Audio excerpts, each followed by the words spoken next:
अब मैं सूचना एवं प्रौद्योगिकी विभाग से अनुरोध करूंगा कि जन सहायक ऐप के बारे में एक प्रस्तुतिकरण करें।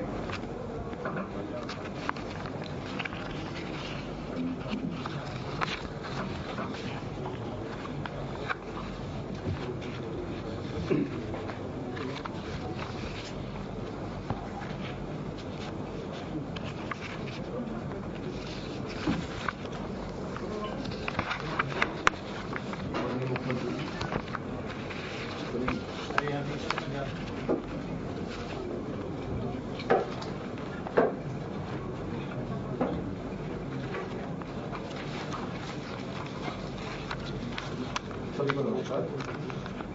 सर, ये जन सहायक ऐप ऑनरेबल सीएम सर का एक बहुत महत्वपूर्ण प्रोजेक्ट है, जिसके कारण सभी सिटीजन हरियाणा के सिटीजन को सारी सेवाएं मोबाइल के माध्यम से मिलेंगी।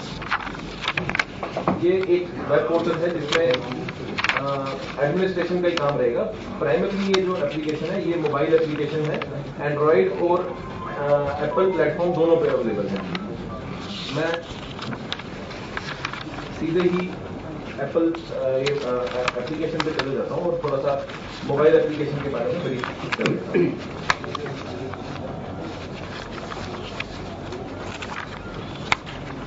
सबसे पहले जाते ही ये इंग्लिश और हिंदी में आपको चयन करने को पूछेंगे। आपके चयन अनुसार वो आगे आपको लॉगिन करने के लिए बताएंगे। लॉगिन आप दो तरह से कर सकते हैं, एक मोबाइल नंबर से अपने और एक परिवार पहचान पत्र से। मोबाइल करते ही आप मोबाइल नंबर डालते ही आपको एक ओटीपी आपके फोन में आएगा।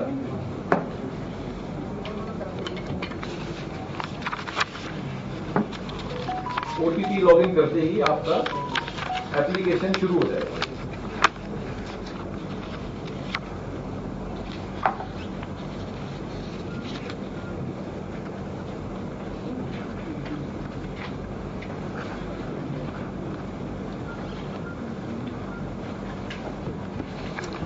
अगर आप मोबाइल से लॉगिन करेंगे तो आपको सेवाएं लेने के लिए परिवार पहचान पत्र में लॉगिन करने के लिए फिर से पूछा जाएगा।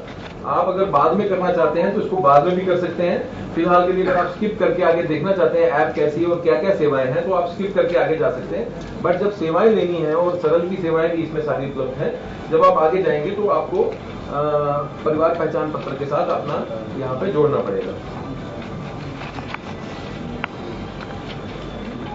ये एप्लीकेशन एक नोटिफिकेशन का भी माध्यम है। सरकार की कोई भी योजना, कोई भी नए जो इवेंट्स हैं उनको सिटीजन को भेजने के लिए हम सिटीजन का उसका डिस्ट्रिक्ट और उसका जेंडर और उसकी आयु पूछ लेते हैं।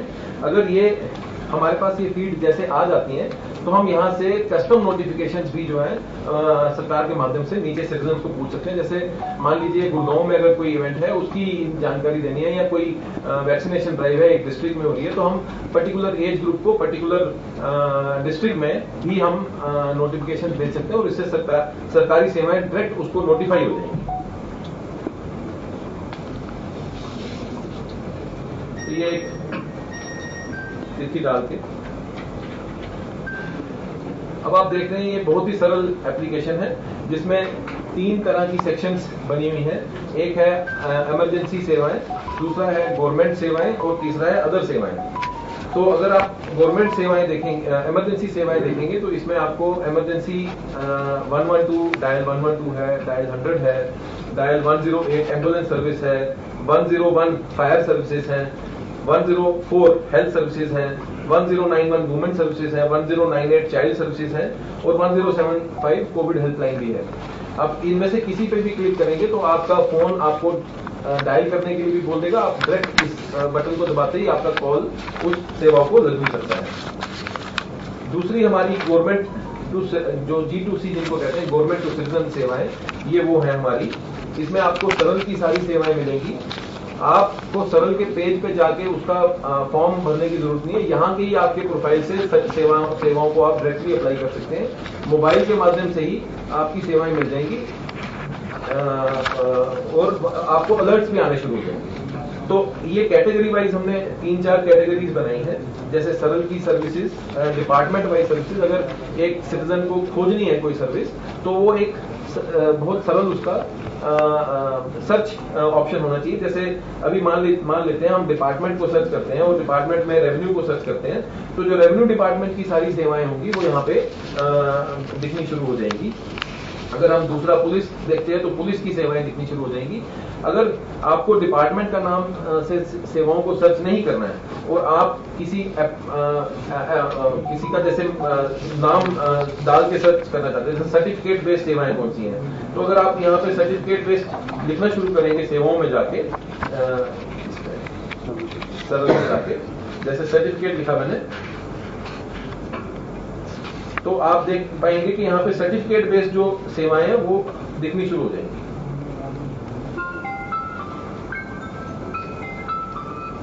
Income certificate, income caste certificate, जहां पे भी वो सर्विस में उसका नाम कीवर्ड सर्च होगा वो वहां पे आ जाएगा। चाहे वो आप डिपार्टमेंट के नाम डालें, चाहे वो आप सर्विस का नाम डालें, चाहे वो किसी भी सेवाओं का नाम डालें, वो यहाँ पे search income easy search, keyword based search जो है वो आपको मिल जाएगी। फिर एक यूजर कैटेगरी वाइज भी हमने इसको कैटेगराइज किया है। जैसे अगर युवा है या किसान है या वुमेन है या सीनियर सिटीजन है, तो उनकी कैटेगराइज में भी इनको हमने सर्विस को टैग करके रखा है। अगर कोई युवा है, जैसे युवा पे क्लिक करेंगे तो युवा की जो रिलेटेड सर्विसेज हैं वो सारी यहाँ पे मिल जाएंगी। तो उनको अगर किसी सर्विस के बारे में नहीं भी पता तो इन कैटेगरीज में जाके वो उसको खोज सकते हैं और अच्छे से उनका यूज कर सकते हैं, जो उनको यूज करने हैं। एक पब्लिक ग्रीवियंस का भी हमने बनाया है इसमें सेक्शन। सीएम विंडो पे भी डायरेक्टली यहाँ पे जाके कंप्लेंट डाल सकते हैं या अपनी ग्रीवियंसेस डाल सकते हैं। पुलिस की एफआईआर हो सकती है और आरटीआई भी डाल सकते हैं। तो ये आरटीआई भी यहाँ पे, ये तीनों सेवाएं भी यहाँ से उपलब्ध हैं।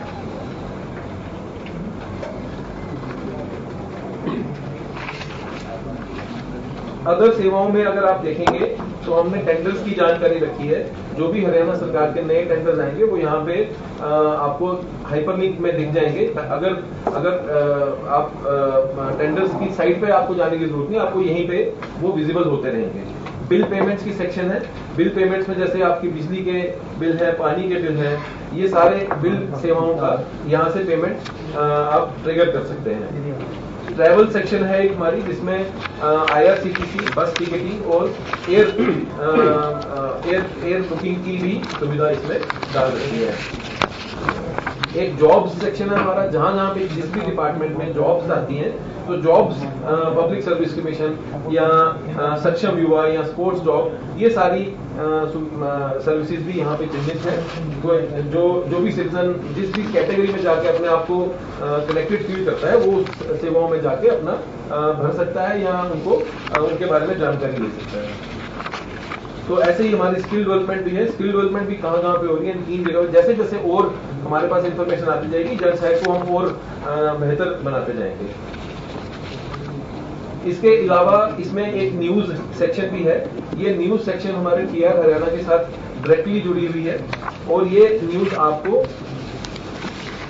यहाँ पे हाईलाइट होती है और आप देख सकते हैं। अगर किसी न्यूज पे क्लिक करेंगे तो आपकी न्यूज की पूरी जानकारी भी यहाँ पे आपको मिल जाएगी। ये हिंदी इंग्लिश दोनों में है। ये जो हमने लैंग्वेज चूज करी हुई है उसके हिसाब से हमें यहाँ पे आगे दिखता है। वैसे ही हमारा एक आगे कैलेंडर भी है। कैलेंडर में हम list of holidays, list of new events, वो सारे यहाँ पे डाल सकते हैं और सिटीजन को पूरा अपडेट रहेगा कि ये इस दिन पे क्या होने वाला है, हमारे किस जगह पे कौन सा नया फंक्शन जो है वो होने वाला है, वो उसकी सारी जानकारी यहाँ पे आ जाएगी। एक और नया सेक्शन है, ये व्हाट्स न्यू करके सेक्शन है। ये हमेशा नया क्या, नई जो भी चीज होंगी वो यहाँ पे आपको लिस्ट होती रहेंगी।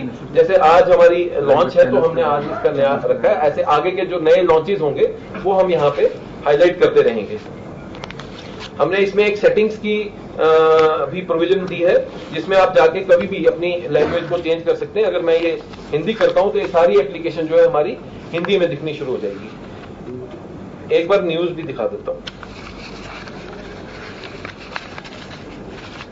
तो जब हमने लैंग्वेज अपनी हिंदी करी तो हमारी अंदर का सारा कंटेंट जो है वो हिंदी में आ जाएगा और आप अपनी एप्लीकेशन को अपनी सुविधा की लैंग्वेज के अनुसार यूज कर सकते हैं। धन्यवाद। धन्यवाद। अब मैं शहरी स्थानीय निकाय विभाग से प्रस्तुतिकरण के लिए अनुरोध करूंगा। मुख्यमंत्री शहरी निकाय स्वामित्व योजना पोर्टल के शुभारंभ में उपस्थित माननीय मुख्यमंत्री महोदय, सीपीएस सर, प्रशासनिक सचिव महोदयगण, एपीएस सर और सभी मीडिया कर्मी, जैसा कि आपको जानकारी है कि आज शहरी स्थानीय निकाय विभाग द्वारा एक बहुत ही महत्वपूर्ण योजना का शुभारंभ किया गया है और इसकी जो मुख्य चर्चा वो ये है कि जितनी भी दुकानें या मकान जो तय बाजारी पर या रेंट पर या लीज पर या लाइसेंस फी पे दिए गए हैं और वो 31 दिसंबर 2020 को 20 साल तक या उससे अधिक कब्जेदारी हैं, उनको इस योजना का लाभ मिलेगा और ये 1 जुलाई 2021 से प्रारंभ की जाएगी। आप इसके मुख्य जो महत्वपूर्ण पहलू हैं वो बताना चाहूंगा, जिसमें कि जैसे कि इसका पोर्टल एक बनाया गया है, जिस पोर्टल में सभी जो आवेदक हैं वो डॉक्यूमेंट के साथ अपनी एप्लीकेशन दे सकते हैं और उसमें किसी प्रकार के मैनुअल इंटरवेंशन की कोई रिक्वायरमेंट नहीं है। वो जो भी डॉक्यूमेंट होंगे ऑनलाइन ही उनको अपलोड करना है और उसमें सबसे पहले वो एक सेल्फ सर्टिफाइड लेटर देगा जिसमें कि वो बताएगा कितने समय से वो जमीन पर या उस दुकान पर काबिज है और उसके साथ साथ वो एक सेल्फ सर्टिफाइड साइट प्लान भी देगा और फ्लोर वाइज उसका जो कंस्ट्रक्शन प्लान है वो भी साथ में देगा, कितना टोटल एरिया है और कितना कंस्ट्रक्टेड एरिया है ये उसकी एप्लीकेशन के साथ लगाएगा। और जो हमारे 8 डॉक्यूमेंट हैं जिसमें बिजली पानी एक साथ हमने क्लब कर दिए हैं, 8 डॉक्यूमेंट में से कोई भी एक डॉक्यूमेंट वो साथ में इनके साथ देगा, जैसे कि पालिका द्वारा जारी आवंटन पत्र की प्रति या संपत्ति हस्तांतरण पत्र की प्रति या वास्तविक आवंटी लेटर या उप किराएदार जो उसने सबलेट किया है उसका कोई समझौता पत्र उसके पास है तो वो दे सकता है, या किराए की रसीद जो पालिका की या मूल संपत्ति स्वामी द्वारा जो जारी की गई उस किराए की रसीद दे सकता है वो, या मकान को के अधिकार को दुकान मकान के अधिकार को प्रमाणित करने कोई भी पालिका का रिपोर्ट दे सकता है, बिजली का कनेक्शन का बिल या पानी कनेक्शन का बिल या जो संपत्ति है उसको वैधता को प्रमाणित करने के लिए सेल्स टैक्स का, वैट का, जीएसटी का नंबर या आयकर रिटर्न या शॉप एक्ट के तहत रजिस्ट्रेशन या फायर एनओसी इत्यादि, इनमें से एक डॉक्यूमेंट उसको कंपल्सरली उसके साथ अपलोड करना पड़ेगा। आप देखेंगे तो उसकी दरें क्या होंगी। दरें जैसा कि इस स्कीम का मुख्य उद्देश्य ये है कि कम से कम लिटिगेशन हो और जो लोग कागज उनको सही रेट पर ये मिल जाए, तो उसके लिए आप देखेंगे 20 वर्ष से अधिक यदि कागज 25 वर्ष से कम है तो कलेक्ट्रेट का 80% उसको देना होगा। यदि 25 से 30 के बीच में 75%, 30 से 35 70%, 35 से 40 65%, 40 से 45 60%, 45 से 50 55% और 50 से उससे अधिक है तो 50%। ये उसकी जो रेट है वो उसको देनी पड़ेगी। अब इसके अलावा कुछ लोगों ने हो सकता है कि एक तल हमने आवंटित किया और 1-2 तल अधिक बना लिए हों, तो उस स्थिति में आप देखेंगे तो हमने स्पष्ट किया हुआ है कि एक ही उसकी फ्लोर है तो बेस रेट देना ही है उसने। यदि उसकी डबल फ्लोर है तो जो भूतल पर है उसको 60% देना है, तो प्रथम तल पर उसको 40% देना है और जहाँ 3 मंजिल है वहाँ बेस जो भूमि तल पर है जो ग्राउंड फ्लोर पर है उसको 50%, प्रथम तल को 30% और द्वितीय तल को 20% उस टोटल राशि का देना होगा। तो 100 मान लो हमारे टोटल राशि है उसकी बेस रेट बनी तो उसमें से 50, 30 और 20 इस अनुपात में उसको हमारा डिस्ट्रीब्यूशन होगा उन तीनों स्वामी जो कब्जेदारी बैठे हुए हैं। इसके अतिरिक्त यदि मान लो किसी ने पालिका ने कोई आवंटित कर उसके अतिरिक्त उसने कुछ कंस्ट्रक्शन कर लिया तो उसके लिए उसको प्रति वर्ग 1000 रुपये अलग से देने पड़ेंगे जो कि उसकी बेस रेट से अलग होंगे, उससे अलग होंगे। इसके साथ साथ यदि मान लो जो व्यक्ति बैठा हुआ है वो ओरिजिनल अलॉटी नहीं था, उसने किसी से लिया और अब 30 दिसंबर 2020 को बैठा हुआ है, काबिज है, तो उसके लिए फिर एक वन टाइम जो उसको हस्तांतरण शुल्क देना पड़ेगा वो 30,000 रुपये का उसको अतिरिक्त देना पड़ेगा। इसके अतिरिक्त आप देखेंगे तो इसमें 1 माह का समय दिया हुआ है और उसमें एक प्रथम चरण में 1000 की एक सीमा तय की गई है जो कि सोमवार को 9 बजे प्रारंभ होगी और वो जैसे 1000 पूरे हरियाणा में हो जाएंगे तो ब्लॉक हो जाएगी, फिर नेक्स्ट वीक उस तरह हर वीक वाइज 1000 एप्लीकेशन का स्टार्ट किया जाएगा। उसके पीछे मुख्य उद्देश्य ये है कि टाइमली उसका समाधान हो पाए। तो इसमें 25% का डिमांड नोटिस 15 दिन के अंदर देगा वो और बाकी शेष राशि 3 महीने के अंदर जमा कराएगा।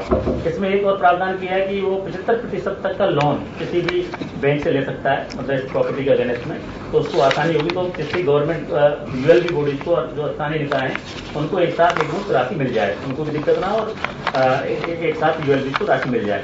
इसके अतिरिक्त कोई भी कानूनी कार्रवाई तो उसको किसी प्रकार का चैलेंज नहीं करेगा, ये अंडरटेकिंग देनी होगी। और जो लोग इसमें इस स्कीम का फायदा नहीं उठाएंगे उनके किराए का पुनर्मूल्यांकन मार्केट दर के आधार पर किया जाएगा। इसके अलावा इस राशि का प्रयोग सरकार के आदेशानुसार किया जाएगा। और आप देखेंगे तो एक पूरी प्रक्रिया जो हमारी पोर्टल है उसका आप देखेंगे लिंक है ulb.haryana.gov.in। तो हमारी जो डिपार्टमेंट की वेबसाइट है ulbharyana.gov.in, उसी पर एक लिंक है जो कि उस लिंक के माध्यम से ये एक पोर्टल डिफरेंट हमारा खुलेगा और इसमें पूरा सिस्टम ऑनलाइन है। और इसमें एक बहुत अच्छी बात यह है कि उसका एक डैशबोर्ड, खुद एप्लीकेंट का डैशबोर्ड होगा जिसमें कि वो सारी गतिविधि देख सकता है, कितने उसने एप्लीकेशन अप्लाई की, कितनों ने उसके एप्लीकेशन के अगेंस्ट ऑब्जेक्शन दी, आपत्ति दी, कितना उसका डिमांड नोटिस है, क्या उसको कोई नोटिस सक्षम अधिकारी मान लो कमिश्नर ने या ईओ ने या सेक्रेटरी ने उसको दिया है, उसका भी एक सिंगल पॉइंट पे वो सारा कुछ देख सकता है। और इसके साथ साथ इसकी मेन जो पोर्टल की मुख्य विशेषता है वो ये है कि इसमें किसी प्रकार का उसे कोई मैनुअल डॉक्यूमेंट देने की जरूरत नहीं है और उसको एक सिंगल पॉइंट पर सब कुछ दिखेगा, कितना उसका डिमांड नोटिस है, कितना उसे जमा कराना वो देख पाएगा, उसकी जो प्रोसेस होगी नहीं होगी, एप्लीकेशन रिजेक्ट है, एक्सेप्ट है, पार्शली एक्सेप्ट है, तो वो जो अपलोड होगा ऑर्डर सक्षम अधिकारी का वो भी उसको देख पाएगा। तो आप देखेंगे तो कुल हमारे लगभग अभी जो हमारे डेटा हमारे यूएलबी के माध्यम से डाला है उसमें लगभग 16,000 से अधिक मकान दुकान इस योजना के अंतर्गत कॉल कर रही हैं। अब हो सकता है फाइनली कितने एलिजिबिलिटी के हिसाब से उनको इनको स्वामित्व का अधिकार दिया जाएगा। ये हमारा पोर्टल है सर, जिसके माध्यम से लॉग इन किया जाएगा। धन्यवाद। अब मैं माननीय मुख्यमंत्री महोदय से संबोधन के लिए अनुरोध करूंगा।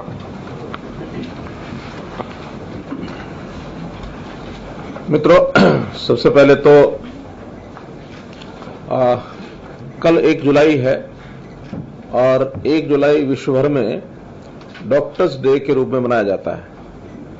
और अभी ये जो दौर चला है, निकला है अभी तक, इसमें पिछले 1.5 वर्ष से जैसा हम कोविड के इस पीरियड में से निकल रहे हैं, उसमें मैं मानता हूं कि डॉक्टर्स की भूमिका बहुत बड़ी भूमिका रही है। डॉक्टर्स के प्रति बहुत कृतज्ञता हम व्यक्त करते हैं।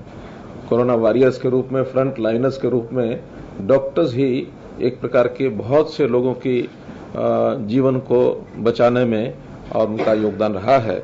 तो मैं इस अवसर पर आज 1 जुलाई की पूर्व संध्या पर सभी डॉक्टर बंधुओं को शुभकामना देता हूं और मानव सेवा में जिस मनोभाव से वो लोग लगे हैं, इसी मनोभाव से और भी आगे काम करते रहेंगे, ऐसी मेरी आशा है।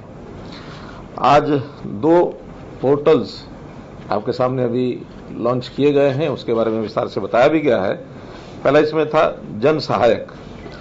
हम लोग देखते हैं कि सरकारी सेवाएं, बहुत सी ऐसी योजनाएं, बहुत से विभागों की अपनी वेबसाइट्स, बहुत इमरजेंसी की सेवाएं, इतना बड़ा ये संसार हो गया है ऑनलाइन का कि हर किसी को उसके प्रॉपर एड्रेस के साथ याद रखना, फिर उसको ढूंढना, फिर उस पर जाना, अपने आप में एक बड़ी एक्सरसाइज हो गई है ये।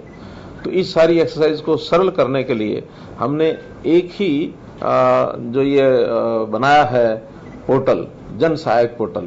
ये जन सहायक पोर्टल एक प्रकार का यूं कह सकते हैं कि gateway of Haryana government. Haryana government की कोई भी सेवा, सर्विस, योजना या किसी भी विभाग से जुड़ी हुई कोई जानकारी, हमारे अपने मन में आई हुई जो सुझाव हैं, कुछ डिमांड्स हैं, कोई भी बात जो रखनी होगी, तो इस गेटवे ऑफ हरियाणा यानी जन सहायक के माध्यम से, आईटी गेटवे कह सकते हैं, तो एक इसमें जाने के बाद हमको हर चीज प्रॉपर स्थान के ऊपर मिलेगी। और ये अच्छी बात है कि दोनों भाषाओं में द्विभाषी मोबाइल ऐप है ये, अंग्रेजी और हिंदी दोनों में। G2C, government to customer, citizen, government to citizen, ये सेवा रहेगी। गवर्नमेंट की जितनी सेवाएं हैं सिटीजन के लिए, वो इसके माध्यम से ये प्राप्त की जा सकेंगी। इसमें नौकरियां हैं, इसमें टेंडर्स हैं, इसमें आगामी कार्यक्रम की जानकारी है, बिलों का भुगतान है, प्रेस विज्ञप्तियां, यानी आपको जितनी प्रेस विज्ञप्तियां भी इसके माध्यम से, जो प्रेस नोट्स हैं वो भी इसके माध्यम से, वैसे तो जो रूटीन में जाते जाएंगे ही, लेकिन इसके माध्यम से भी मिल जाएंगे। और जो नई जितनी भी इंफॉर्मेशन है वो भी आपको इसमें मिलती जाएगी। कैलेंडर्स साल भर का वो इसके अंदर लोड होगा। जो हरियाणा की दूरभाष निर्देशिका, जो भी हर सरकारी कर्मचारियों को जो हमारी डायरेक्टरी है, उसका भी इसके अंदर पूरा उल्लेख होगा। और इसमें किसी भी तरीके से उसके नाम से, विभाग से, श्रेणी से किसी ज़रूरत के हिसाब से सर्विस के कोई भी जो नाम होगा उसमें कोई शब्द भी उसमें डालेंगे तो सर्च की ऑप्शन बहुत एक फ्रेंडली बनाई गई है कि आपको मान लो कोई चीज़ नहीं मालूम कि कौन सी चीज़ कहाँ मिलेगी, तो सर्च में भी आप एक शब्द डालेंगे, वो शब्द जहाँ जहाँ जिस जिस ऐप में उपयोगी होगा वो सारी ऐप्स आ सकते हैं उसमें। आप फिर संबंधित जो ऐप आपने ढूंढनी है, पोर्टल ढूंढना है, वेबसाइट ढूंढनी है, वो संबंधित उसमें से आप ढूंढ सकते हैं। तो इस प्रकार से एक ईज ऑफ लिविंग जिसको कहते हैं, ईज ऑफ लिविंग में ये होता है कि मनुष्य जीवन का, सिटीजन का कैसे जीवन सरल बनाया जाए, उसकी जो उहापोह होती है वो बहुत सी जानकारियों के अभाव में वो परेशान होता है। तो ऐसी जानकारियों के अभाव में परेशान न हो तो एक सरल एक ऐप बनाया गया है और इस नागरिक सरल पोर्टल के माध्यम से जो सेवाएं दी गई हैं वो भी बताई गई हैं। इमरजेंसी सेवाएं हैं जिसमें 112 इमरजेंसी कॉल है, 100 पुलिस की कॉल है, 108 एम्बुलेंस की है, 101 फायर की है, 104 हेल्थ की है, 1091 महिला हेल्पलाइन है, 1098 बाल हेल्पलाइन है, 1075 कोविड-19 हेल्पलाइन है। ये सारी हेल्पलाइंस जितनी भी हैं फटाफट आप उस आवश्यकता के हिसाब से जाएंगे तो आपको हेल्पलाइन वही मिलेगी। आपको नंबर याद नहीं भी है तो उस सेवा की हेल्पलाइन आप उसको टिक करेंगे तो मिल जाएंगी। सारी अन्य सेवाएं जैसे वो मैंने सब बताया है। समाचार के जो रोजगार के समाचार हैं वो भी इसमें मिला करेंगे। कोई नौजवान है जिसको रोजगार की आवश्यकता तो रोजगार मिलेगा, कोई विद्यार्थी है उसको अपनी परीक्षाओं के नाते से जो जानकारी हरियाणा से संबंधित हमारे बोर्ड्स हैं, हमारी यूनिवर्सिटीज हैं, वो जानकारियां वो भी इसमें मिलेंगी। तो ऐसी सब जानकारियों की जो घोषणाएं होती हैं समय समय पर सरकार के द्वारा, मुख्यमंत्री के द्वारा जो घोषणाएं की जाती हैं, उन घोषणाओं की नवीनतम जानकारियां वो भी इसमें अपने को सब मिलेंगी। समय समय पर जो नोटिफिकेशन हम नोटिफाई करते हैं, नोटिफिकेशन निकालते हैं, तो वो नोटिफिकेशंस भी इसमें समय समय पर सब आती रहेंगी। और पर्टिकुलर डिस्ट्रिक्ट या कोई एज ग्रुप या कोई कैटेगरी ग्रुप, ऐसे अलग अलग ग्रुपों के हिसाब से भी उनको कोई नोटिफिकेशन भेजना होगा तो भेजा जा सकेगा। हम मान लो सरकार की ओर से चाहते हैं कि किसी एक जिले को हमने नोटिफाई करना है, वो भेज सकेंगे। किसी एज ग्रुप को, मानो यंग है 15 साल से 25 साल, 15 साल से 35 साल, को एक नोटिफिकेशन भेजना वो भेज पाएंगे। हमको बुजुर्ग 60 साल से ऊपर के लोगों को सूचना देनी है तो हम उसी हिसाब से उन लोगों के जिनके फोन नंबर हमारे पास उपलब्ध हैं उनको नोटिफिकेशन कर पाएंगे। तो एक बहुत सरल तरीका सरकारी सूचनाओं का भी ये रहेगा। कुल मिलाकर प्रत्येक नागरिक के लिए इस ऐप के माध्यम से उनके दैनंदिन जीवन को कैसे सरल बनाया जाए इसको ध्यान रखा गया है। और जैसे जैसे इसका उपयोग लोग करेंगे कुछ सुझाव आएंगे, सुझाव भी उसमें इनकॉर्पोरेट हम लोग करते रहेंगे, इसको और सरल बनाएंगे। दूसरा पोर्टल वो है शहरी निकाय, हमारी स्थानीय निकाय की ओर से बहुत ऐसे बड़ी संख्या, अभी तो 16,000 लोगों ने अप्लाई किया है, मुझे लगता है ये 25-30 हजार भी हो सकते हैं, जिन लोगों ने यूएलबी की जो संपत्तियां हैं वो या तो किराए पर ली हैं, लीज पर ली हैं, तयवदारी पर ली हैं या लाइसेंस लेकर के अपना काम कर रहे हैं और वो चाहते हैं कि हम इसके मालिक बन जाएं। तो हमने स्वामित्व शहरी, पहले एक स्वामित्व ग्रामीण किया था, वो भारतवर्ष में चल रहा है, हमने हरियाणा में ही किया केवल अभी तो स्वामित्व शहरी, कि जिनकी जमीनें अपनी नहीं हैं और वो पैसा आज के कलेक्टर रेट की परसेंटेज के हिसाब से उसमें परसेंटेज रखी है, क्योंकि जो जितना पुराना बैठा है उसका मानते हैं कि उसका अधिकार फर्स्ट राइट उसका बनता है। जो 50 साल या इससे ऊपर का कोई आदमी काबिज है उस जगह पर तो उसको 50% पर ही आज का रेट जो है, जो 1 जुलाई का कल का जो रेट होगा कलेक्टर रेट, उस 1 जुलाई के रेट के ऊपर हर साल का जो 1 जुलाई का रेट होगा उस हिसाब से उसका दर बदलता जाएगा। तो इस 50% का जो रेट होगा वो 50 साल वाला, जिसका 20 साल से ऊपर हो गया 20% को छूट मिलेगी, 30 साल से ऊपर 30% छूट मिलेगी, 35 साल से ऊपर 35% मिलेगी, 40 साल से ऊपर 40% मिलेगी, यानी 5-5 साल के गैप पर 5-5% की छूट भी उसकी बढ़ती जाएगी। तो इस प्रकार से सरलतम, और बहुत लोगों का जो रिस्पांस मिल रहा है, हमें फीडबैक जो मिल रहा है, बहुत ही प्रसन्नता है लोगों में कि हमें यानी पीढ़ी दर पीढ़ी जो लोगों की जमीनें ऐसी ली हुई थी उनका भी मालिकाना हक आज दूसरी तीसरी पीढ़ी को मिल रहा है, और जिन्होंने 20 साल पहले 25 साल पहले भी ली थी उनकी भी एक पीढ़ी बदल गई है, उनको आज मालिकाना का अधिकार मिल रहा है। तो इससे बहुत बड़ी प्रसन्नता हमें हुई है। जो पंचायतें नगर पालिकाओं में आ गई या पहले नगर सुधार मंडल और मंडी टाउनशिप्स थी उनको भी हमने म्युनिसिपल कॉर्पोरेशन कमेटीज में मर्ज कर दिया है, तो उनकी प्रॉपर्टीज जो उस समय दी गई थी उसके ऊपर भी ये लागू होगा। तल के हिसाब से रेट्स निर्धारित किए गए हैं। ग्राउंड फ्लोर यानी भूतल है, फिर प्रथम तल, द्वितीय तल, तृतीय तल, उस हिसाब से रेट्स रखे गए हैं। मैंने अभी चीफ सेक्रेटरी को कहा है, एडिशनल चीफ सेक्रेटरी को, इसमें जो वो है बेसमेंट, वो कहीं रह गया है तो उसकी भी कोई पॉलिसी बनाएंगे। अगर बेसमेंट और प्रथम तल मानो अलग अलग व्यक्ति के पास है तो उसका भी इसमें कोई प्रावधान करना होगा। एक ही व्यक्ति के पास है तो उसमें समस्या नहीं है, उसमें तो जिसका प्रथम तल है उसी के पास बेसमेंट होगी। लेकिन अगर उसके मालिक अलग अलग हैं तो उसका कोई प्रावधान ये कर देना चाहिए ताकि कोई भी कठिनाई उसमें ना आए। प्रार्थना पत्र का बता दिया गया कि प्रार्थना पत्र इसमें वो डालेंगे। कल से 1 जुलाई से ये प्रार्थना पत्र लिए जाने शुरू होंगे। अब चूंकि संख्या बड़ी है, 16,000 तो आ ही गए हैं और ज्यादा भी आएंगे, लेकिन डिपार्टमेंट को एक एक एप्लीकेशन को उसको स्क्रूटिनाइज करना होगा, उसको चेक करना होगा, उसका कब से वो है, उसके सारे डॉक्यूमेंट्स वेरीफाई करने होंगे। तो सारे के सारे एक साथ करना डिपार्टमेंट के लिए कठिन है। तो जो 1 महीना बताया कि अप्लाई करने 1 महीने के अंदर अंदर वो हम सारा करेंगे, तो एक निर्णय इस वेबसाइट के जारी यानी बनाने के बाद हमारा हुआ है, उसकी मैं घोषणा करता हूं कि हर सप्ताह 1000 एप्लीकेशन ली जाएंगी, ताकि सप्ताह में अगले उस 1 महीने में उस सप्ताह भर की 1000 एप्लीकेशन को प्रोसेस किया जा सके। और फिर अगले सप्ताह सोमवार को 9 बजे फिर खुल जाएगा, तो 1000 जब हो जाएंगी तब बंद हो जाएगा। तीसरे सप्ताह सोमवार 9 बजे फिर खुलेगा तो फिर 1000 के बाद बंद होगा। अर्थात 16 सप्ताह, 16,000 अगर ये हैं तो 16 सप्ताह, 17 सप्ताह ये हमने इसको किया है, क्या उसको बोलते हैं, एक्सटेंड नहीं, इसको स्टैगर, वो क्या स्टैगर कर दिया है, ताकि जो फर्स्ट कम फर्स्ट सर्व में सप्ताह में 1000 के ऊपर उसको बंद करेंगे, अगले सप्ताह फिर खोलेंगे। तो इसमें लगभग 16 सप्ताह का मतलब है कि 2.5-3 महीने, 5 सप्ताह रहते हैं तो 3-3.5 महीने ये अगर यही एप्लीकेशन रहती हैं, बढ़ती हैं तो वो 6 महीने तक भी हो सकता है। आंकड़ा है कि कितनी है? अभी 16,500 है, लेकिन आंकड़ा अभी वेरीफाई इन्होंने एग्जैक्ट नहीं किया है, सर्वे उसका हो रहा है, लेकिन मुझे लगता है कि 25,000 के आसपास निकलेगा, 25,000 के आसपास निकलेगा। 16,000 तो मांगी है ना हमने। ये तो हमने तुम्हारे पास डेटा था ना, जो एप्लीकेशन पाएंगे, ये 16,000 का डाटा वेरीफाई हुआ है। हाँ, तो अभी और वेरीफाई हो रही, कुछ रह गई हैं, वो वेरीफाई कर रहे हैं साथ साथ, लेकिन हम सबको सुविधा देंगे। प्रॉपर्टी में लिटिगेशन चल रहे हैं उनका कैसे? हाँ, लिटिगेशन वाला आउट ऑफ द कोर्ट अगर इस योजना से, क्योंकि बहुत सी लिटिगेशन तो है, इसीलिए वो मालिकाना हक लेना चाहते हैं, हमारे यहाँ स्कीम नहीं थी, इस स्कीम में मान लो वो एंटर होते हैं और उससे लिटिगेशन का उनका मामला सॉल्व होता है, तो आउट ऑफ द कोर्ट फैसला हो गया, विड्रॉ करेंगे, खत्म करेंगे। ऐसे कितने बैठ रहे हैं? अभी वो डेटा आना बाकी है। अगर अब इसको कल से शुरू किया तो साथ साथ आते रहेंगे। अभी तो हर हफ्ते 1000 कर रहे हैं, तो ये तो लास्ट में जाके देखेंगे जिनकी कठिनाइयां हैं, फिर उसको सॉल्व करेंगे।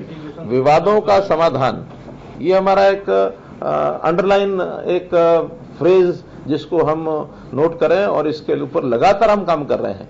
किसी वर्ग का कोई ऐसा विवाद है कि पॉलिसी बनाने के बाद सुलझ सकता है, तो वो पॉलिसी हम बना रहे हैं, क्योंकि लगातार सरकारी डिपार्टमेंट्स का और सिटीजन्स का लेना देना, झगड़े, लिटिगेशन बहुत है। मैं तो समझता हूं कि लाखों की संख्या में ये विवाद हमने सुलझा दिए हैं, लाखों की संख्या में भी और हैं। ये बहुत पुराने चल रहे हैं, कोई आज शुरू हुए ऐसा नहीं है, क्योंकि कोई 20 साल पहले कोई योजना बनी, उस समय शायद उसको उस ढंग से नहीं लिया गया, कुछ लोगों ने सोचा कि इसमें से कोई और लाभ मिल सकता है, उसको उन्होंने पालन नहीं किया, या बाद में कोई उनकी कठिनाई आ गई, या कई बार एक मानस भी होता है जनता का कि सरकारी चीज है, क्या फर्क पड़ता है। लेकिन अब हम उसको धीरे धीरे उसमें से बाहर निकल रहे हैं। हमने सरकारी विभागों को सबको कह दिया कि अब ऑन इंस्टॉलमेंट्स कोई डिपार्टमेंट कोई चीज देने की बजाय बैंकों की सुविधा प्रदान कराए। कोई चीज देनी है इंस्टॉलमेंट पर तो बैंक से वो लोन ले, पैसा सरकार को मिल जाए, वो जो किस्तें हैं बैंक को वो देते हैं, क्योंकि सरकार का काम फाइनेंशियल लेने देने का नहीं होता है, फाइनेंशियल लेने देने का काम बैंकों का होता है। सरकार ने तो सुविधा बनाई, जनता को सौंप दी, आगे बढ़ गए। तो इसलिए हम तो ज्यादा सुविधाएं बनाएंगे। तो आवेदन करने के साथ साथ कौन कौन सी चीज दस्तावेज लेनी है ये आपको सब बता दिए हैं। 1 महीने के अंदर अंदर जिसने भी अप्लाई किया उसके ऊपर ऑब्जेक्शन मांगे जाएंगे, और अप्लाई करना और ऑब्जेक्शन, उस सबको ऑब्जेक्शन के बाद अगले 1 महीने में उन ऑब्जेक्शन का अगर कोई है तो उसको समाप्त किया जाएगा। जिनके ऑब्जेक्शन नहीं है उनको नोटिस दिया जाएगा कि आप अब 25% राशि जमा कराइए। तो 25% 15 दिन में उनको जमा करानी होगी और उस 15 दिन के बाद फिर प्रोसेस करके बाकी 75% बैंक दे देगा। बैंक से बातचीत हो चुकी है, बैंक उनको लोन देगा 75%। हम एक महीना खोलेंगे तो आवेदन सारे आ जाएंगे, उसको प्रोसेस 1,000 पर वीक करेंगे। हाँ, ऐसा कर रहे हैं पर वीक मैं बता रहा हूं, पर वीक 1,000 लेके उस एक सप्ताह के बाद 1 महीने के अंदर अंदर ऑब्जेक्शन भी मांगेंगे और उसकी सारी प्रोसेस भी चालू करेंगे। 1 महीने के अंदर जिनके ऑब्जेक्शन आ जाएंगे, उस ऑब्जेक्शन के आने के और 1 महीना, जिस दिन भी मानो 8वें दिन ही अप्लाई किया, 9वें दिन ऑब्जेक्शन आ गया, तो 9वें दिन ऑब्जेक्शन आने के 1 महीने के अंदर अंदर ऑब्जेक्शन को यानी सुना जाएगा।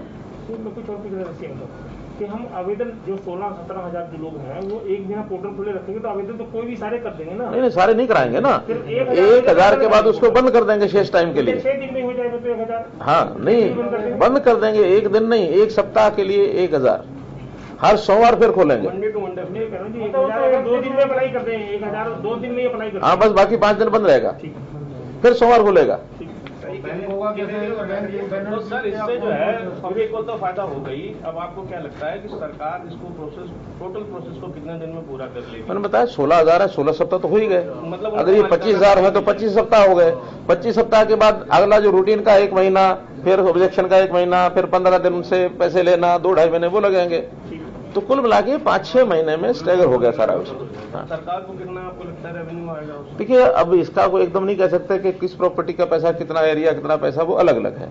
लेकिन मैं मोटे रूप से बता सकता हूं कि मान लो अगर 20,000 एप्लीकेशन हो और 1 लाख रुपया एक प्रॉपर्टी का आए तो 200 करोड़ बनता है। कैलकुलेशन है। अब किसी का 2 लाख आएगा, किसी का 5 लाख आएगा, किसी का कितना आएगा, वो डिपेंड्स। यानी ये 1,000 करोड़ तक भी जा सकता है। ये 25% कितने दिन का है? हाँ जी, 25% कितने दिन? 15 दिन में। जब हम यहाँ से नोटिस भेजेंगे उसके 15 दिन में। कोई नहीं भरता तो उसके बाद क्या प्रोसेस है? नहीं भरता तो कैंसिल। वो तो उसका वो तो बैठा ही है, मूल्यांकन करेंगे, कराएगा। वो तो इसका मतलब उसका लाभ नहीं लेना चाहता। वो अगर पैसा नहीं भरेगा तो कोई जुर्माना नहीं है। ये तो एक पॉलिसी है म्यूचुअल कंसिडरेशन की। हमने एक ऑफर दी है, उसने मान ली है, पैसा हमें देगा, प्रॉपर्टी उसकी हो जाएगी। नहीं तो जैसे पहले चल रहा चलता रहेगा। नया किराया देना पड़ेगा, नया। फिर हर साल किराया बदलेगा तो नया किराया देगा।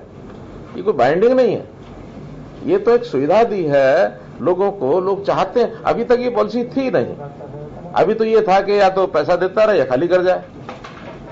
बेचने की कोई सुविधा नहीं थी। पहली बार पोर्टल पे भी हमने कलेक्टर रेट उसको डाल दिया, संपत्ति का रेट वो डीसी का जो पोर्टल है हर जिले का, उसके ऊपर डला हुआ है। संपत्ति के ऊपर भी तो होगा ना, कितने की संपत्ति बनेगी मुझे? नहीं, वो तो जो संपत्ति वो लोड करेंगे, वो संपत्ति के हिसाब से वहां से टेकअप किया जाएगा, ऑटोमेटिक। मैं थोड़ा पूरा कर लूं, बाद में प्रश्न उत्तर करेंगे। आप रख लो अपने जिम्मे, अपने पास लिख लो। मजा और भी है विषय। तो कुल मिलाकर के कितने सालों में कितना परसेंटेज वो मैंने बता दिया, और बेस और जो फ्लोर के हिसाब से भी सब आपको बता दिया है।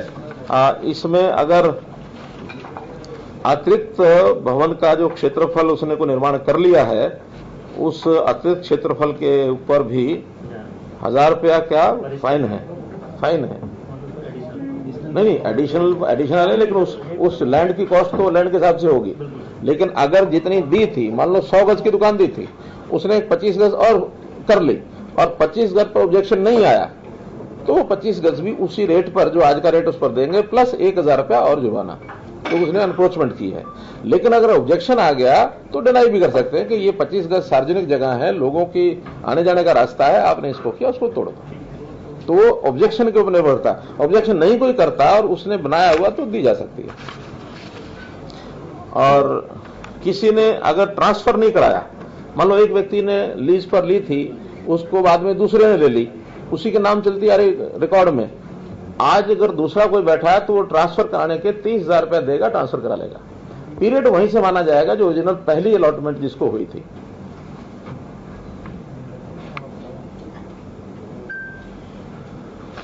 तो मोटे रूप से ये है। एक पीछे हमने पॉलिसी बनाई थी, उसको भी मैं मात्र दोहरा रहा हूं, अर्बन लोकल बॉडीज की, कि जो रेवेन्यू के रास्ते बीच बीच में शहरों के अंदर आ गए थे, क्योंकि बहुत गांव जो हैं वो शामिल किए गए, उनके रेवेन्यू के रास्ते थे, वो शहरी रास्ते बन गए। या शहरी प्रॉपर्टी पहले किसी रूप से पड़ी थी, आज वो प्राइवेट आदमियों को उसके बीच में घिरी हुई है, लंबी पट्टी है, प्राइवेट आदमी को जमीन खरीद के और उसका लाइसेंस लेना चाहते तो उनको जगह की जरूरत पड़ेगी, या कोई रास्ता मान लो भीड़ा है तो उस रास्ते को चौड़ा करना तो उसको जमीन की जरूरत पड़ेगी। तो पहले एक 2017 में एक्सचेंज पॉलिसी बनाई थी, लैंड एक्सचेंज पॉलिसी, कि उतनी ही लैंड वो हमको दे दे, उतनी लैंड हम उसको बदले में देते हैं। शिकायतें मिलने लगी कि इसमें कम रेट की, ज्यादा रेट की, कोई कम रेट की हो रहेगी, कोई ज्यादा वो रहेगी, मिलीबद्ध करके बराबर रेट दिखा दिया, बाद में शिकायतें मिलती रही। अब हमने एक्सचेंज का पॉलिसी एक प्रकार से समाप्त कर दी। अब उसको सेल परचेज का ही रहेगा कि अर्बन लोकल बॉडीज की कोई जमीन अगर लेना चाहता है तो उसका मूल्यांकन, एक वैल्यूएशन कराई जाएगी, उसका एक सिस्टम बना दिया है। और वो जो वैल्यूअर्स होते हैं बैंक्स के, इंश्योरेंस कंपनीज के, उन वैल्यूअर्स का एक पैनल वो बनेगा, रेवेन्यू डिपार्टमेंट बनाएगा। उनमें से कोई भी 2 वैल्यूअर वो छांट सकते हैं, खरीदने वाला भी और कारपोरेशन भी, वहां मिलकर के 2 वैल्यूअर छांटेंगे, वो 2 वैल्यूअर उसकी वैल्यूएशन करेंगे। अगर वो वैल्यू आसपास आ गई तो उसमें क्या लोवेस्ट या हाईएस्ट क्या रखा,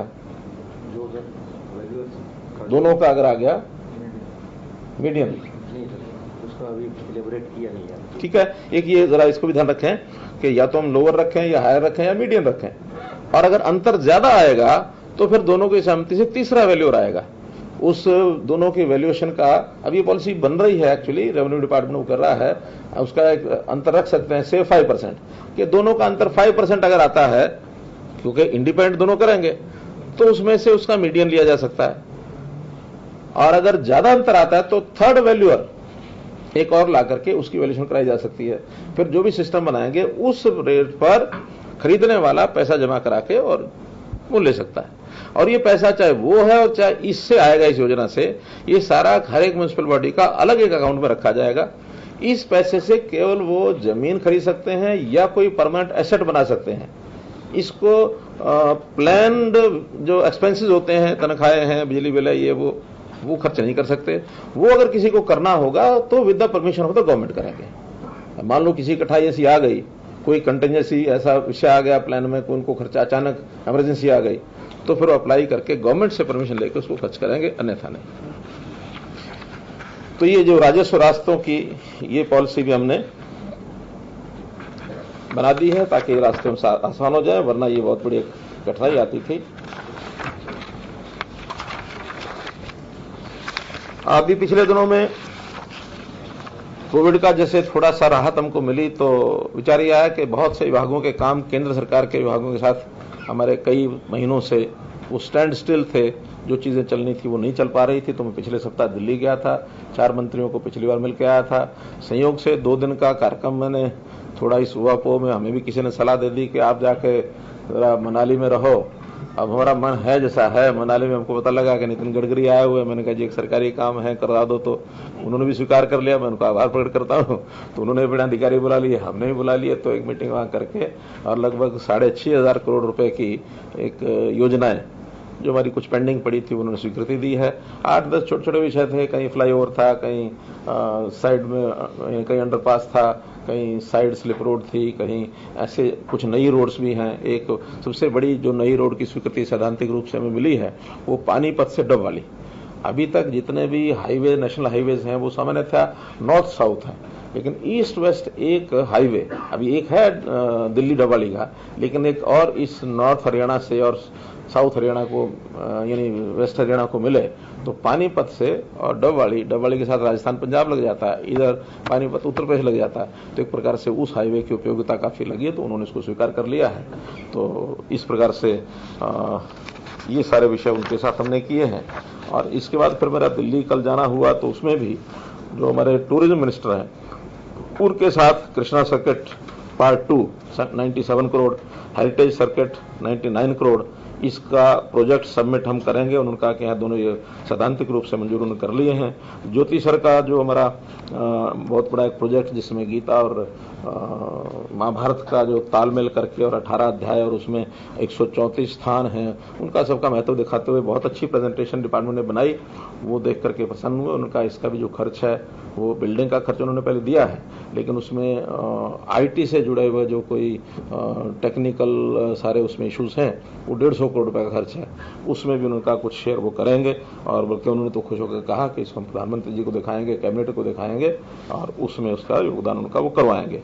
प्रसाद स्कीम है, उसमें हमने 52 करोड़ का पहले प्रोजेक्ट एक पास कराया हुआ है। 70% यूसी देने के बाद और पैसा मिल जाएगा। ये एक चलता हुआ काम है। फिर हमने अभी जो 20 जून को मोरनी में जो एडवेंचर स्पोर्ट्स और वो सारा किया है, वेलनेस सेंटर्स वगैरह, उस प्रोजेक्ट का भी हम बना करके उनको भेजेंगे। तो उस पर भी वो हमें उसका जितना योगदान करना चाहें करेंगे।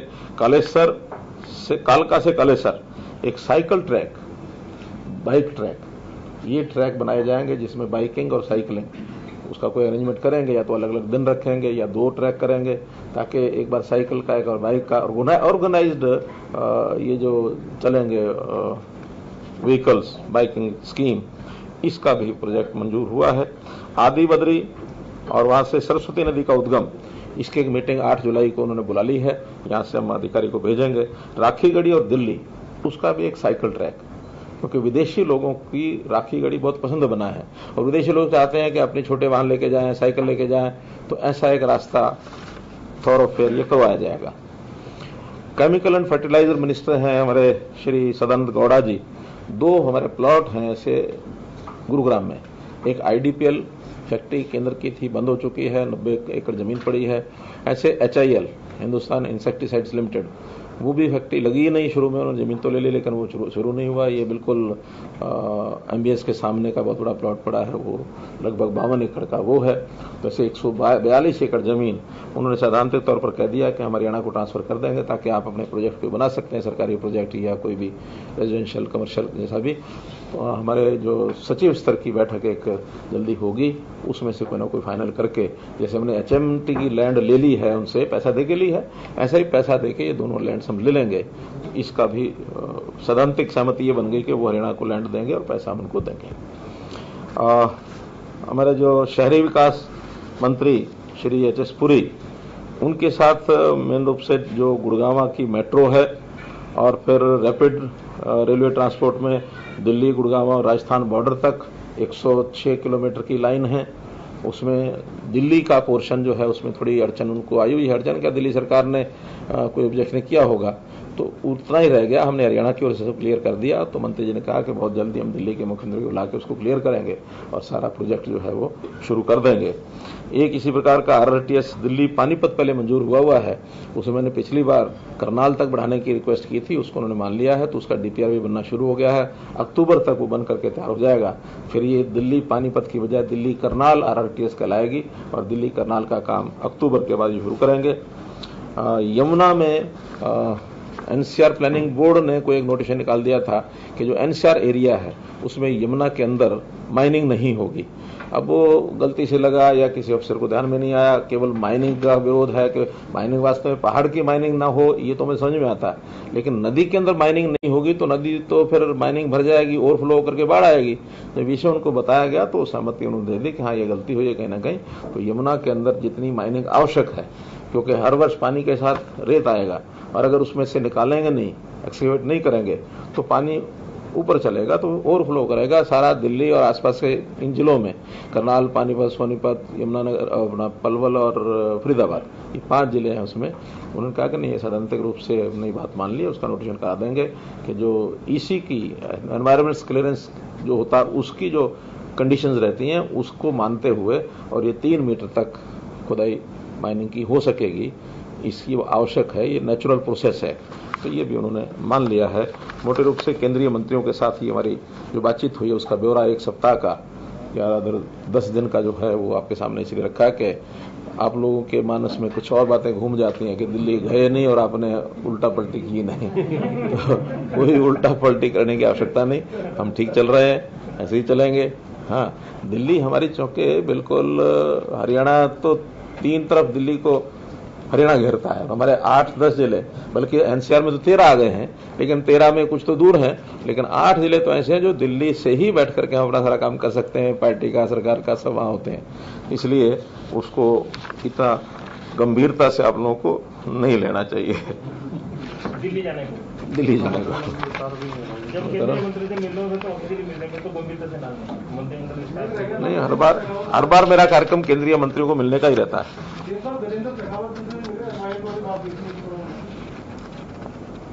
गजेंद्र, हाँ वो पिछली बार मिले थे। पिछले बार मैं गया, मैं वो मिल के आया था। उसमें जैसे पिछली बार वन मंत्री को मिल के आया था, हमारे पीयूष गोयल रेल मंत्री को मिला था, गजेंद्र शेखावत जी को मिला था। तो ऐसे सब मंत्री, 4 मंत्री पिछली बार मिले थे। अभी 3 मंत्री कल मैं मिल के आया हूँ, नितिन गडकरी उधर। तो 8-9 मंत्रियों से मेरा अलग अलग विभागों के विषयों को लेकर के मिलना हुआ है। मंत्रिमंडल विस्तार की कोई अभी संभावना नहीं है। मैं तो बता दिया कि मेरे दिल्ली जाने को इतना आप लोग, मैं तो उतना ही दो जितना आवश्यक है। बिना दिल्ली जाए भी हो सकता है।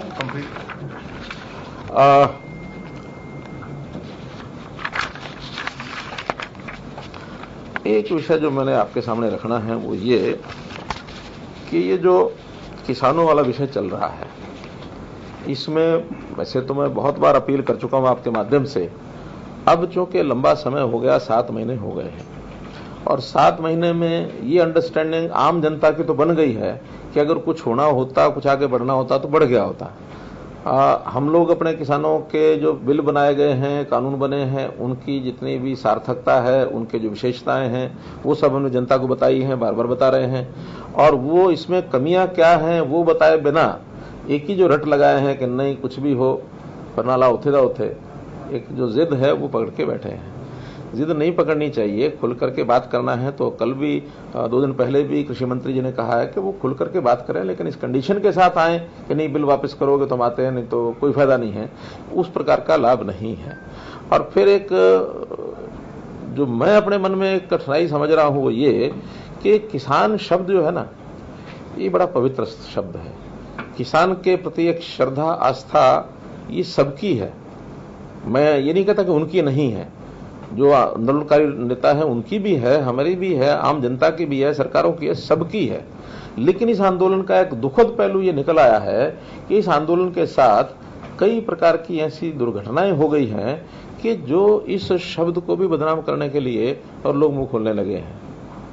यानी तरह तरह की जो घटनाएं हैं, आप लोग देख रहे हैं कि बहन बेटियों की इज्जत लूटी जा रही है, मर्डर तक हो गए हैं, लोगों के साथ, स्थानीय लोगों के साथ विवाद, रास्ता छोड़ेंगे नहीं छोड़ेंगे, पंचायतें होने लग गई हैं, आपस में एक दूसरे के विरोध में इनकी भाषाएं चलने लग गई हैं, सरकार के साथ टकराव, अलोकतांत्रिक तरीके से जो काम करने का उनका विषय है, इसकी मैं निंदा करता हूं। यानी हम संयम बरते हुए हैं। वो हमेशा क्या कहेंगे, ये मंत्री नहीं जा सकता, ये एमएलए नहीं जा सकता, मुख्यमंत्री नहीं जा सकता, उप मुख्यमंत्री नहीं जा सकता। आखिर सरकार को जो चला रहे हैं उनकी जिम्मेवारी है जनता में जाना और जनता की बातों को सुनना। और जिस प्रकार से उनके एक नोटिस निकलते हैं और जिस प्रकार का चैलेंजिंग भाषा में रहता है, तो एकदम शुद्ध अलोकतांत्रिक है ये। भले हमारे ऊपर कितनी बार वो कितनी छीटाकसी करते हैं, हम अपना संयम बरतते हैं, हम कुछ नहीं कहते हैं। हम कहते हैं आखिर ले देकर तो अपने ही लोग हैं, हरियाणा के ही लोग हैं, बाहर के तो नहीं हैं। जब हमारे अपने लोग हैं, कुछ बातें कह भी रहे हैं तो हम उसको बर्दाश्त कर रहे हैं, सहन कर रहे हैं।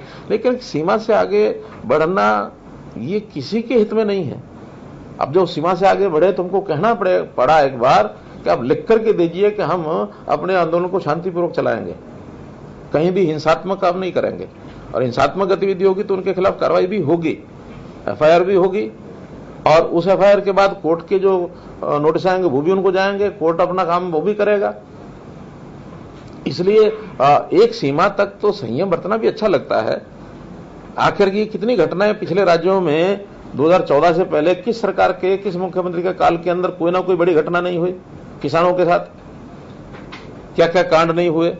कहीं मंडियाली कांड है, तो कहीं कंडेला कांड है, तो कहीं कितने ही हैं, गिनोगे तो। लेकिन हम संयम इसलिए बरतते हैं कि नहीं, आखिर किसान शब्द जो है इसकी पवित्रता ये बनी रहनी चाहिए। और अगर किसान शब्द की पवित्रता खत्म कर दी, जो इनके कामों से हो रही है, तो ये बहुत बड़ा नुकसान किसान का कर रहे हैं। किसानों का नुकसान न करें, ये मेरी अपील है। हम तो किसानों के लिए कितना काम कर रहे हैं हरियाणा में, कितनी बार मैं गिना चुका हूं। यानी सबसे बड़ा इनका विषय है कि प्रोक्योरमेंट। केंद्र सरकार केवल 2 ही चीजों की प्रोक्योरमेंट करती है, धान और गेहूं, हम 10 फसलों की प्रोक्योरमेंट करते हैं। बाजरे की प्रोक्योरमेंट में तो इस बार 800 करोड़ रुपए से ज्यादा लॉस हो रहा है हमको। फिर हम मूंग करते हैं, मूंगफली करते हैं, मक्का करते हैं, कपास करते हैं। इस बार तो जौ और तिल भी शुरू किए हमने, चना करते हैं। उन 2 फसलों के अलावा बता रहा हूं मैं, सूरजमुखी करते हैं। तो फसलें हालांकि भले क्वांटिटी उनकी कम होती है, लेकिन हम कहते हैं नहीं, जिन फसलों की आवश्यकता है, दालें हैं, तिलहन है, जितना बोएंगे हम सब उठाएंगे, और उसका पैसा भी ज्यादा मिलता है किसान को। सरसों इस बार जो प्रोक्योरमेंट रेट है उससे 1.5 गुना से भी ज्यादा मिली है, और बल्कि सरसों जिन्होंने खरीदी उनको टैक्स भरना पड़ा, तो किसान वहां जाकर के बेचता है। किसान कहता है कि मैं वहां बेचूंगा तो मुझे 5 रुपया ज्यादा मिलेगा। जब हमने कहा कि वहां टैक्स तो आपको वहां भी देना पड़ेगा, क्यों? क्योंकि अभी कानून पुराने हैं, नए कानून लागू होते ही वो टैक्स खत्म हो जाएगा, और टैक्स खत्म होगा तो 5 रुपया क्विंटल किसान को ज्यादा मिलेगा। अल्टीमेटली अगर पुराने कानून लगे रहेंगे तो 500 रुपए का नुकसान की जिम्मेदारी किसकी है? नेताओं की है। और अगर ये टैक्स हट जाए, नए कानून लागू हो जाए, तो 500 रुपया किसान को ज्यादा मिलता है। केवल सरसों में नहीं, कोई भी फसल बाहर बेचेंगे तो ना मंडी फीस लगेगी, ना HRDF लगेगा, कोई टैक्स नहीं लगेगा। लेकिन जब तक ये पुराने का, हमें इस कारण से पुराने जो एक बार कानून नए बन रहे हैं, हमने जो MSP की ऐसी आइटम्स मंडी के अंदर जो हम खरीदते नहीं है, MSP नहीं है, उनका 4 का 1% किया था, किसका? बासमती का। अल्टीमेटली जब कानून नए लागू नहीं हुए तो वापस हमको 4% करना पड़ा, क्योंकि पुराने कानून के साथ 4% ही है। वो अल्टीमेटली नुकसान तो या तो किसान का, व्यापारी का, किसी तो हो ही रहा है। तो इसलिए मैं यानी इन शब्दों में आर्थिक दृष्टि से समझाना चाहता हूं कि पुराने नियमों का कितना नुकसान है और नए नियमों का कितना लाभ है। तो सर ये जो टोल फ्री कर रखे हैं, इसको लेकर भी गडकरी साहब ने एतराज जताया कि ये टोल जो है चालू कराओ, खुले कराओ। हमने कहा ये आपकी प्रॉपर्टी है, आप इस पर संज्ञान लीजिए। वो संज्ञान लेंगे। हमने हमारे जो HSIDC के थे 3 टोल KMP के, वो हमने चालू करा दिए। हरियाणा के 3 टोल थे, हमने चालू करा दिए। अब ये किसान एक पवित्र शब्द है, जिन्हें किसान क्या कहा जाए, क्या मैंने बताया कि जो आंदोलनकारी बैठे हैं वो वास्तव में किसान नहीं है। वास्तव में जो किसान है वो इन नियमों से, इन कानूनों से कोई एतराज नहीं उसको। ये केवल राजनीतिक तौर के ऊपर चीजों को आगे बढ़ाए हुए हैं। पंजाब के अंदर चुनाव आ रहा है, पंजाब की टीम तो इसलिए लगी है। हमारे यहां तो कोई चुनाव है नहीं, लेकिन केवल जिसको कहना चाहिए कि पॉलिटिकल एक एंगल से सरकार को बदनाम कैसे किया जाए, कांग्रेस पार्टी इनका सहयोग कर रही है। कांग्रेस एक पॉलिटिकल पार्टी है। कुछ और जिन लोगों को लगता है कि पॉलिटिकली हमको इस नैया के ऊपर बैठ करके हम आगे बढ़ना चाहते हैं, बढ़ नहीं पाएंगे, क्योंकि आज जितने मुट्ठी भर लोग हैं, अभी बहुत बड़ी संख्या में नहीं है। अब कोई हमसे पूछ सकता है अगर मुट्ठी भर हैं तो फिर आप उनका मुकाबला कार्यक्रमों के माध्यम से क्यों नहीं करते? भले मुट्ठी भर हैं तो भी अपने हैं, तो भी उनसे टकराव नहीं चाहते। लेकिन सर वो कानून को तो हाथ में ले लेना। नहीं लिया, लेकिन उसके बाद हमने उसको चेक किया तो उन्होंने आखिर में जींद में लिख करके दे दिया टोहाना में कि हम जो है कानून में हाथ में नहीं लेंगे। और जब कानून हाथ में लेने की कोई बात करता तो उसका ये अच्छी बात है कि वो निंदा भी खुद करते हैं। नहीं सब वो लिख के दिया, वो तो मीडिया में छपा है। बात हुई कि नहीं, तो उन्हीं के साइन है, 2 आदमियों के साइन उन्हीं की ओर से हैं। ये आप देख लीजिए उन्होंने कहा कि नहीं कहा। वहाँ पे जो स्थानीय लोग अभी इकट्ठा हो रहे हैं, रास्ते बंद हैं, तो उस सिचुएशन में टकराव ना हो आपस में। तो इसके लिए मैंने बताया कि हम अभी पंचायतें जो कर रही हैं उनसे बातचीत, उनकी बैठकें होती हैं, मीटिंग्स होती हैं। उन्होंने एक रास्ता खोलने की बात कही है और मुझे लगता है कि अब खुल जाना चाहिए रास्ता बहुत जल्दी। अब वो उस रास्ते को बंद रखने के लिए कोई ताकत भी नहीं बची है उनके पास। खुल जाएंगे जल्दी। टकराव ना हो, बस यही संयम है। जिस दिन टकराव होने लगा संयम भी टूटेगा। मैंने रविशंकर जी, हमारे जो जयशंकर जी विदेश मंत्री, उनसे बातचीत की थी। इस बार मुझे मिलना था, वो विदेश गए हुए हैं। बाद में जो विदेश राज्य मंत्री हैं मुरलीधरन जी, उनसे मेरी बात हुई है। वो अभी 2 दिन बाद आपस में मिलने वाले हैं। गंभीरता से उन्होंने इस विषय को लिया हुआ है। अपनी हाई कमीशन में बात उन्होंने की है कि हाई कमीशन उसके अंदर ऑस्ट्रेलियन गवर्नमेंट के साथ इशू को टेकअप करे, और टेकअप करने के बाद जो वहां के कानून के हिसाब से अगर कहीं किसी ने दोष किया है तो उसका भी फैसला कर दें। अब कोई दोष ऐसा तो कुछ है नहीं, आपस में 2 वर्गों का टकराव हुआ, खालिस्तान के नारे लगाने के बाद विशाल जूड ने तिरंगा झंडा उठा करके उनका विरोध कर दिया। इतना ही एक दोष विशाल जूड का है कि उसका उस समय वीजा समाप्त हो चुका था, तो वीजा समाप्त हो चुका था तो उसको रिपोर्ट कर देना चाहिए, वापस भेज देना चाहिए। उस घटना में दोष नहीं है कोई विशाल जूड का। सर वो पानीपत का ही हुआ भी है सर, अफ्रीका के अंदर जो फंसा हुआ है विनोद, उसको लेकर के भी कुछ क्या विषय है, जरा जानकारी सारी आएगी तो उसको भी देखिए। हम हर एनआरआई का सहयोग करेंगे जो हमारे हरियाणा का है। किसी प्रकार की कोई कठिनाई आएगी तो उस कठिनाई को दूर करने के लिए हमेशा हम तैयार हैं। किसानों की मैं बातें बता रहा था आपको। 7 फसलें ऐसी हैं, प्रोक्योरमेंट जो करते हैं वो तो करते ही हैं, लेकिन 7 फसलों पर हम प्रति क्विंटल बीज की जो सब्सिडी है वो हम देते हैं। गेहूं, धान, जौ, सरसों, तोरिया, चना व दालें और बाजरा, इन सब पर 1000 रुपए से लेकर के और 4000 रुपए तक प्रति क्विंटल ये हम सब्सिडी देते हैं बीज के ऊपर। हमारा जो बीज विकास निगम है वो सब देता है। किसान जो कृषि यंत्र खरीदता है उसके ऊपर भी 50% से लेकर के 80% तक सब्सिडी दी जाती है। यूरिया पर 70% सब्सिडी है। डेयरी स्थापित करने के लिए दुधारू पशुओं पर भी बैंकों से ब्याज मुक्त उनको ऋण मिलता है। 3 पशुओं की डेयरी, सुअर पालन, भेड़ बकरी आदि इकाइयां अगर स्थापित करते हैं तो उसके लिए 50% अनुदान ये भी मिलता है। कृषि कार्यों के लिए 3 लाख रुपए तक का कर्ज बिना ब्याज के उपलब्ध करवाया जाता है।